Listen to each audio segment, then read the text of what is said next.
Good morning, everybody. There's a new dungeon that came out called Sagroth in the Lord of the Rings Online, and my guild and I have been working at it, and we've been clearing it on Tier 5, which is the hardest difficulty in the game. And I'm really happy because I generally haven't been getting these dungeons on Tier 5, so I wanted to kind of give my experiences, also share how to do it, and also talk a little bit about Captain here, as well as share the Tier 5 experience. So what you're watching right now is just the Tier 4 clear, but I'll use this to kind of explain the mechanics. So first, you have the big rat boss Radarig. Everyone needs to stay around Radarig because he has a mechanic called Infection, where if one person is too far away, he will hit that person with Infection, which basically kills you in one hit on the higher difficulties, although you can survive it if you have enough defensive stats. And it also spreads the infection to everyone else, basically killing everyone. So the general strategy is stay in melee, so you don't have to worry about it. However, the second ability, I think it's called Blighted Bite, where basically he'll turn and bite somebody. He does a huge percentage of their health and damage, and he puts like a debuff on you. What you need to do is remove that debuff as quickly as you can, because if you let it expire, then it will actually put a longer lasting debuff on you that actually prevents you from being able to take healing and do damage, so you gotta make sure you remove it. However, when you remove it, you drop a little puddle, so you gotta be careful about that. Then he has his tail whip. It's just you have to kick the boss or else it kills everyone, so that's important. And lastly, he has his clinging plague, which basically is a stacking up debuff, and he just stomps on the ground, which gets everyone an extra stack, which makes you take percentage health damage. And to remove it, you click the cleansing devices on the corner of the room, everyone walks in, and it gets rid of the plague. Pretty straightforward. Stand next to the rat. If you get the debuff, walk away, drop the puddle, come back. It's fairly straightforward. However, this fight has a lot of adds. First, you have the tiny vermin on the ground. They are quite annoying because they basically have an induction that drops a puddle. The way that we dealt with this one is that we just used AoE stuns to constantly stun the boss. So you see these puddles are going to keep popping up and keep popping up as we are moving around. So it's very important to bear in mind you got to be interrupting the tiny vermin pretty much constantly and then AoEing them down. This is one of the harder parts of the fight, is just paying attention to where they are, because you're trying to damage the boss and do other things. Something I forgot about Radarig is he also has like a corruption mechanic, where right at the beginning of the fight, he'll apply, I think it's like 20 stacks of corruption, so you have to use 20 corruption removals on the boss before you can do full damage to him. He does actually get these corruptions back, although I don't know the mechanic as to how that works, because on any of the winning attempts I've done, he's never had that happen, so I'm not exactly sure what's going on with that one. And then finally, there's the last two mechanics where there is these rats that spawn in the room. There's the robust and the ferocious rat. They spawn at 30 seconds exactly in the dead center of the room, and they will not respawn again unless they are both dead. When both of them die, the ferocious and the robust are both dead, then they will respawn 30 seconds after the last rat died. So usually the strategy is to mesmerize one of them, just with the lore master or burglar, and then kill the other, so that way they never respawn. The robust rat doesn't really do a whole lot, except it has an induction where if it gets it off, it heals the boss for 30% of its health, so you really don't want to let that induction go off. You gotta kick the robust rat. And then finally there's the ferocious, which its induction allows the boss to deal more damage, which on the higher difficulties is really problematic. So the strategy that we used was just mesmerize the ferocious vermin and then kill the robust vermin when it comes in.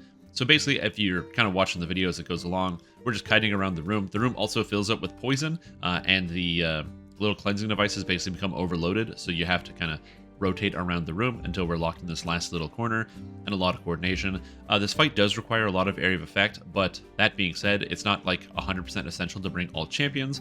Hunters can do very well in this fight as well, just rocking split shot and rain of arrows, and pretty much any AoE you can think to bring, so it can work too bad. So your comp doesn't need to be super specific, although bringing at least one champ would be recommended for sure, just because champions not only have their champion horn for a stun as an AoE, but champions can also trait the sprint ability, or it's called athletic, in the red line, which allows their next ability to stun, which is really, really strong, and we're using that very heavily. I am playing Captain here as a healer. I'm actually playing Blue Captain in this dungeon, and I really wanted to try doing it because there were some updates to Blue Captain, and I find it actually quite strong. So you'll notice that I have the Blighted Bite debuff on me, which means I receive 50% less healing. It turns out actually a lot of our players had the Blighted Bite debuff during our kill and completion. And so the end result of which is that my healing was reduced by a lot on most people because it reduces incoming healing by about 45%, which is really bad. So made it a little bit hard to heal. However, captains really succeed in that throughput. They're all about just kind of constantly landing AoE heals across the entire party, doing a lot of extra AoE healing, so it worked out pretty good. I will say there were some struggles with this character. One of the issues is that you have to be in melee, and oftentimes when moving Ratarig around the room, it was difficult to actually get the hit on the monster to be able to heal your allies, so that one takes a little bit of practice and a lot of positioning. It's very important. You're also oftentimes going to be on the boss, so if you are playing as like a captain healer or whatever you're happen to be hitting, you have to be aware that there's going to be danger everywhere. There are many times I got caught by the tiny vermin because I was just too busy bar watching and not paying enough attention to where I was physically standing. Now, of course, every healer has to deal with this, but at least they can stand in a slightly different place, so it can be a little bit complicated for the captain. There are a couple things that made Captain really cool in this fight, however, so I don't want people to sleep on it because I really enjoyed it. One is captains have a lot of easy stuns thanks to Routing Cry, allowing you to stun pretty much wherever you want. Additionally, because you are playing as a captain, your kick is on a 10-second cooldown, and so you can interrupt monsters all of the time. And since you're a melee, it doesn't matter really what you're hitting to heal, so you can just kind of bounce around. There's an effect where you want to be using Inspire against the target you have marked, which allows you to give an incoming healing buff to the entire group. However, even in those circumstances, just swapping target to a tiny vermin and just keeping it interrupted the entire time is honestly a way better use of your time in this fight, because every time a tiny vermin doesn't drop a puddle, you're going to be pretty happy with yourself. Additionally, there's a new mechanic for removing corruptions on Captain, which was really helpful in this fight, where basically if you happen to have the battle-readied stance on, then that's after you use Battle Shout or Defensive Strike, your uses of corruption removal actually only have a 5-second cooldown, as opposed to the much more standard, I think it's 15-second cooldown. So you can just strip corruptions off the boss like crazy as the healer while you're doing your healing rotation and everything else, which actually makes it really cool. Something I need to get better at on this character is using cooldowns. If you watch these attempts, you'll notice that there's the my button Shift 2, which is 2 arms. It's a buff that reduces everyone's damage that they take by 15% and increases my healing by 25%. I did not use that one very often. I need better practice with it because I'm just not used to it, so it's been a little while since I've actually done it. Additionally, captains have what I like to call an external cooldown. They're one of the few classes that actually get it. It's something I've always liked in different video games. I played a lot of World of Warcraft, and in that game I used to play Holy Paladin, which had tons of external cooldowns, whether it's Blessing Protection, or among other things. Or Devotion Aura and stuff, where you basically apply a cooldown to the raid that reduces the damage that they take. And captains have 2 of them, both being the 2 arms to reduce damage by 15%, and then Shield and the Dunedain to reduce damage by 75%. So paying attention to that is quite important. But overall, I really enjoyed it, and I'm actually really stoked to try out Captain and some other stuff. I'm hoping to be able to play it as Blue Captain in the new raid, as it's been really good for pretty much all the dungeon content that I've done so far, and the Blue Captain revamp has been pretty good. For point of reference, for people wondering, with the minus healing debuff on most people in the dungeon, I was still rocking about 420 heals per second. It gets closer to about 500-ish when doing some of the other content, so 500 to 550 is where this character ends up landing when people aren't debuffed. And that's just with my gear. I'm still not 100% fully geared yet. I'm still missing a couple pieces, and I haven't finished my legendary because I haven't been playing as much as I probably should, but that's that. Anyways, if you want to see the actual run here, I've got the full Tier 5 unedited, so you can kind of see how it went. And this is my first clear, so I was pretty excited, and a little focused, especially towards the end of with what was going on, since it was a little intense, exactly. And it was a little stressful. You just gotta focus, not get distracted. What? Squirrel? What?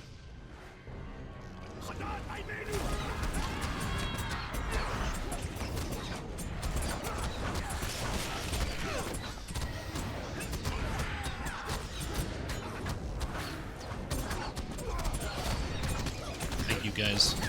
Take the energy. It's also the reason why I didn't do the predictions here. It's just I was like, I didn't want to deal with like the many predictions we would need. The many predictions for this boss fight. There are tinies underneath my feet. Just paying attention to these.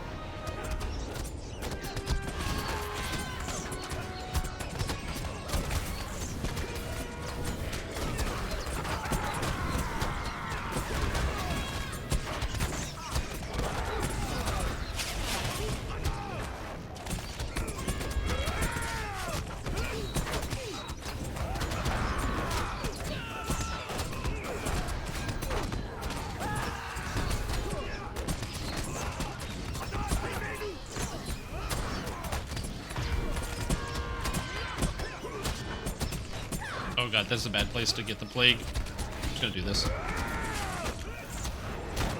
Did he cancel his own infection? Or his own thing? That's good.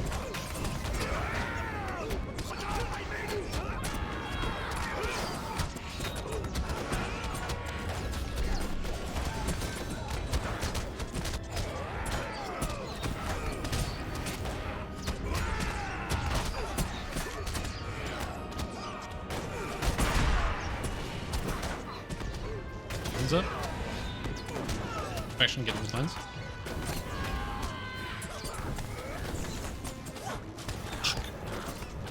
It still ate my cooldown. Got the raise.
Cleansing.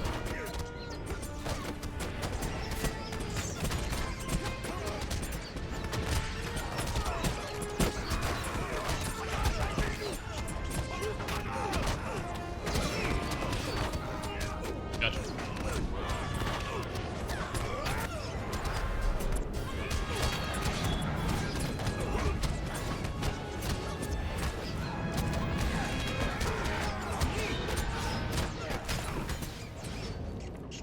Got it. One swap. Alright, I'm back. Sorry about that. Really had to focus there for a second. You're looking at getting this game, how do you like it? I really like the Lord of the Rings Online. The best way to describe Lord of the Rings Online is it's like World of Warcraft, but it doesn't have GCDs, which is like a global cooldown system, so the animations are different. The video game is a little bit simpler. The fights are not quite as hard or complicated or mechanical, especially later in the game. But so if you're not like a super hardcore raider, that can be nice. And it's very focused on the story and the story and the world of Tolkien and the Lord of the Rings. So if you love the Lord of the Rings, you'll like this game. Also,